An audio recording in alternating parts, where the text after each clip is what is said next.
মিল্কিকে last অনেকদিন আগে দেখেছিলাম আর এখন দেখো কত বড় হয়ে গেছে। আজ ছিল রোববার, তাই আমি অনেকক্ষণ ধরে ঘুমোচ্ছিলাম। আর তোমরা তো ওকে সবাই চেনোই, ওর নাম হলো রিও। অনেক ভোরবেলায় উঠে যায় ও আর আমায় ডাকে প্রত্যেকদিন। আজ ঘুম থেকে উঠে দেখি ও আমার পাশে শুয়ে আছে, তাই আমিও উঠে একটু ওকে আদর করে নিচ্ছিলাম। তার ঠিক একটু পরে পঙ্কজ আমায় ফোন করে বললো যে শ্রীরামপুর হাটে যাবে, তাই আমিও রেডি হয়ে বেরিয়ে পড়লাম পঙ্কজের বাড়িতে। এই যে আমি পঙ্কজের বাড়ি চলে আসলাম। মিল্কি হাই করে দাও সবাইকে, হাই করে দাও।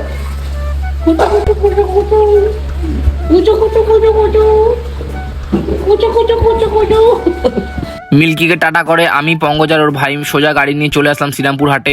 আজ আমাদের যেতে অনেকটাই লেট হয়ে গেছিল, আর পঙ্কজ তো ক্যামেরার সামনে আসতেই লজ্জা পাচ্ছিল, জানি না কেন। আর গিয়ে দেখি অনেকই ভিড় ছিল লেট হওয়ার তুলনায়। তারপরে আমরা কুকুর আর পাখির জায়গায় ঢুকে পড়লাম, আর ঢুকে একটা কত সুন্দর ব্লু আইজ হাস্কি দেখতে পেলাম। আর আমাদের পশু পাখি দেখতে খুবই ভালো লাগে, তাই প্রায় রোববারই আমরা চলে যাই শ্রীরামপুর হাটে। এখানে অনেক ব্রিডের কুকুর ছিল, কিন্তু তার মধ্যে থেকে আরেকটা আমরা নতুন ধরনের কুকুর দেখতে পেলাম। এটাকে বাইরেই ছেড়ে রেখেছিল, আর এটার নাম যদি তোমরা জেনে থাকো তাহলে কমেন্ট বক্সে লিখে দাও। আর এদিকে আরেকজনকে দেখো টায়ার্ড হয়ে ঘুমিয়েই পড়েছিল পুরো।